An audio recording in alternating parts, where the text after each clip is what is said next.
You've looked through glass your entire life. Windows, eyeglasses, screens, bottles. You've done it thousands of times without thinking about it. And if someone asked you why glass is transparent, why light goes through it while a brick wall stops it cold, you'd probably say something like, "Glass is clear. It lets light through." That's not an answer. That's a label. The actual answer requires quantum mechanics.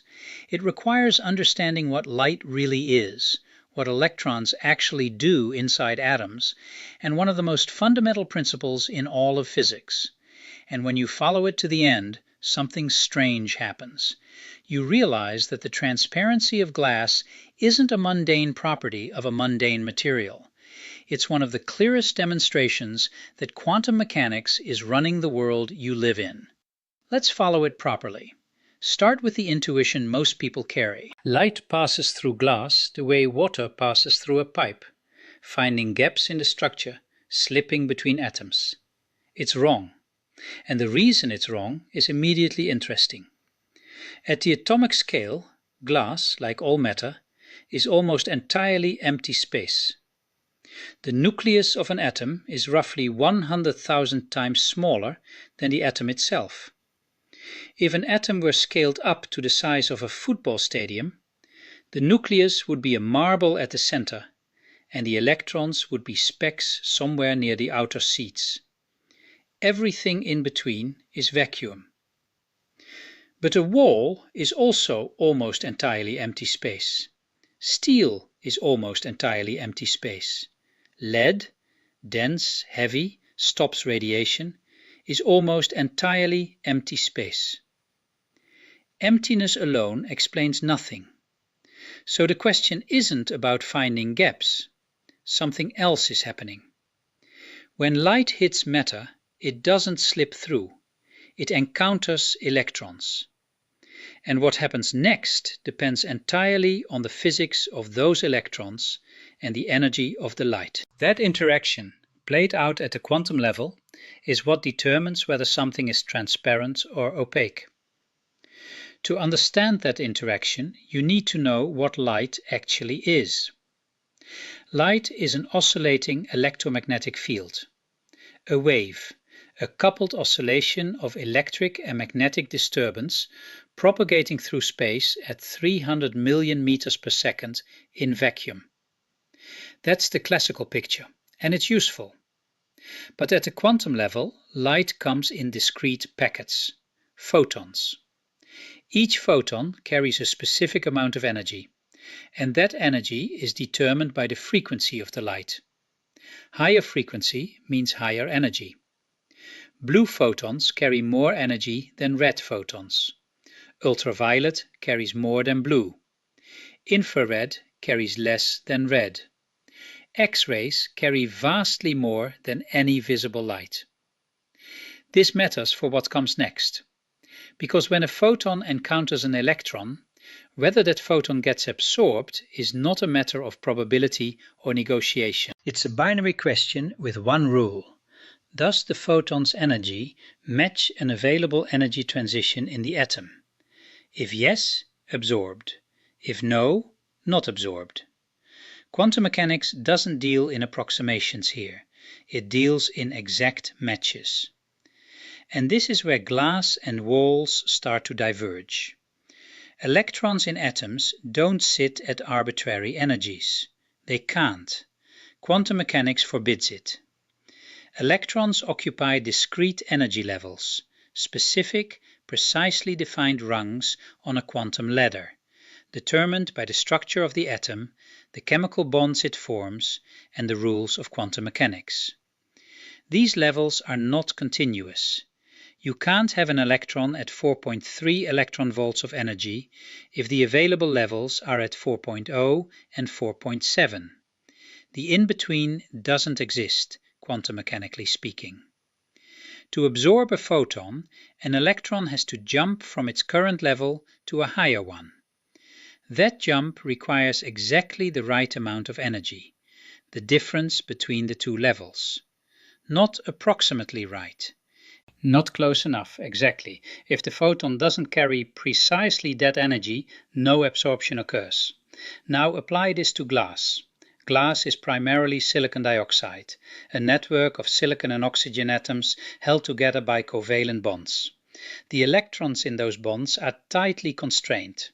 The energy gap between the ground state, where the electrons normally sit, and the first available excited state is large. It corresponds to ultraviolet photons, which carry more energy than visible light. When a visible light photon, red, green, blue, anything in the visible spectrum, arrives at the glass atom, it presents its energy to the electrons. The electrons check.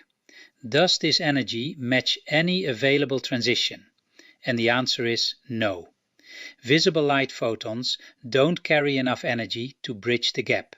There's no matching rung on the ladder. So the photon doesn't get absorbed, it passes through. Glass isn't transparent because light slips between atoms. Glass is transparent because visible light photons are the wrong energy for the transitions that glass electrons can make. They're the wrong key for the locks on offer. Now turn it around. Why is a wall opaque? Different materials are opaque for different reasons, and this is where the quantum picture becomes genuinely illuminating. Take metals: steel, aluminum, copper. Metals are opaque and they're also reflective. The reason is that metals have free electrons. Unlike the tightly bound electrons in glass, metal electrons are delocalized. They're not attached to individual atoms, but move freely through the entire material, forming what physicists call a sea of electrons, or a conduction band.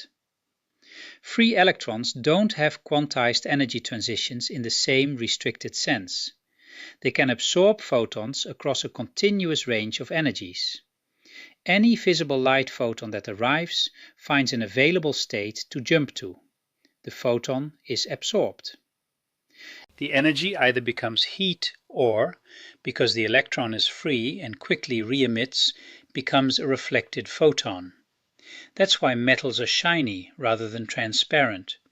The light is getting absorbed and re-emitted almost immediately, back in the direction it came from. Take something organic: wood, paper, skin. These are opaque for a different reason. Carbon-based molecules often have what chemists call conjugated systems, alternating single and double bonds that create a spread-out electronic structure. These systems have energy transitions right in the visible range. Visible photons arrive, find matches, get absorbed. The energy becomes molecular vibration, heat. The material warms slightly. The light doesn't come out the other side. The key insight: opacity and transparency are not about physical density, solidity, or how tightly packed the atoms are. They're about the quantum energy structure of the electrons. A material's relationship with light is written in its electron configuration. There's a layer underneath this that most explanations skip, and I think it's the most important one. Why do electrons occupy discrete energy levels in the first place? Quantum mechanics, yes, but there's a specific principle that makes the whole picture hold together, and without it, none of what I've just described would work. The Pauli exclusion principle. Formulated by Wolfgang Pauli in 1925 and deeply connected to the quantum statistics that Dirac himself later formalized, the principle states this: no two electrons can occupy the same quantum state simultaneously. Two electrons can't be in the same place with the same energy with the same spin. Each electron must have a unique quantum identity. The consequence of this is enormous. In an atom with many electrons, the electrons can't all crowd into the lowest energy state. The first two fill it, and then the next electrons are forced upward to the next level, and the next, stacking through the available quantum rungs. This is why different elements have different chemical properties. The outermost electrons, the ones forced into higher levels by Pauli exclusion, are the ones that participate in chemical bonds.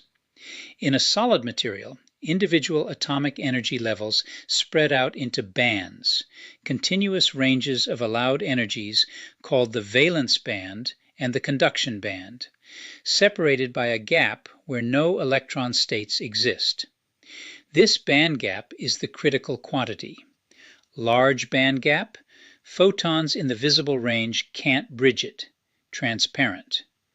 Small or absent band gap, photons get absorbed or reflected, opaque. The transparency of glass is a consequence of its large band gap. The opacity of metals is a consequence of their absent band gap. No gap at all. Electrons can absorb any energy. And the Pauli exclusion principle is why bands exist at all. Without Pauli exclusion, all electrons would collapse to the lowest available state. There would be no band structure, no band gaps, no selective transparency. Chemistry itself would be impossible. The diversity of materials, the fact that some are transparent and some opaque, some are metals and some are insulators, all of it traces back to the rule that no two electrons can share a quantum state. Here's one more thing, and this one should genuinely disturb your intuition a little. When light enters glass, it slows down. In vacuum, light travels at 300 million meters per second. In glass, it travels at roughly 200 million meters per second. This slowdown is real and measurable. It's the basis of refraction, the bending of light at surfaces, the reason lenses focus light, the reason prisms split white light into colors. But photons always travel at the speed of light. That's not negotiable. That's fundamental to what photons are. So what's actually slowing down? What's happening is a quantum interference process. When a photon enters glass, it interacts with the electrons in the glass atoms.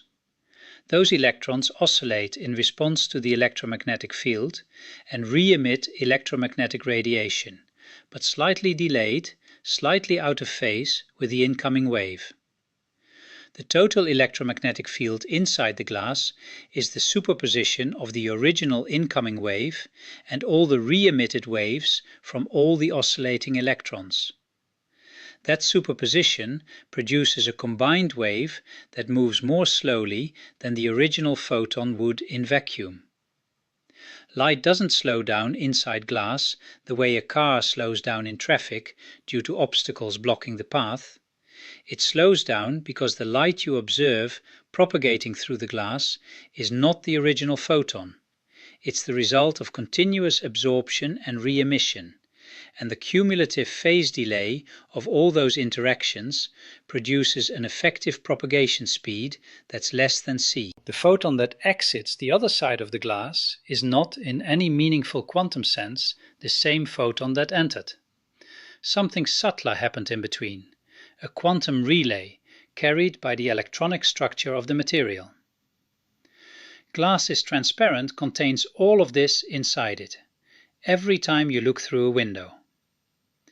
And now I want to say something about what this all means, because I think there's something here worth sitting with. The transparency of glass is not an accidental property of one particular material.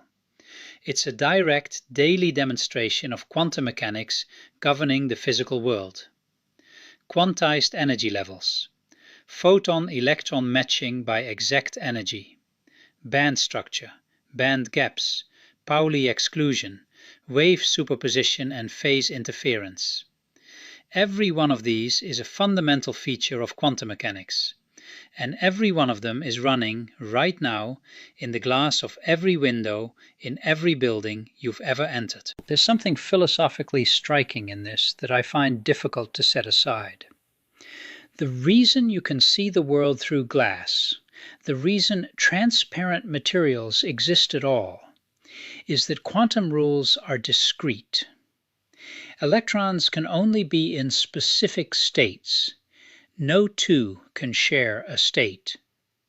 Photons are absorbed only when they match an exact transition energy. These are not approximate rules. They are exact, absolute. And their exactness, their discreteness, is what creates the band structure that makes transparency possible. If electrons could take any energy continuously, there would be no band gaps, no selective absorption. Every material would interact with every frequency of light in a smeared, non-selective way. Transparency as a distinct property would not exist. If multiple electrons could share the same state, if Pauli exclusion didn't hold, electrons would all collapse to the lowest level, band structure would vanish, and the rich diversity of material properties that makes the physical world what it is would disappear. The discreteness of quantum mechanics, the fact that nature comes in indivisible, exact chunks, is the reason light behaves differently in glass than in a wall. It's the reason lenses work. It's the reason eyes evolved that can use lenses. It's the reason the world is visible at all. Every time you look through a window, you are looking through a consequence of quantum mechanics. You're not just seeing what's outside, you're seeing, in the most literal physical sense, what happens when the discrete, exclusive, exact rules of the quantum world are applied to the interaction between light and matter. That's what's happening in the glass. That's what was always happening in the glass.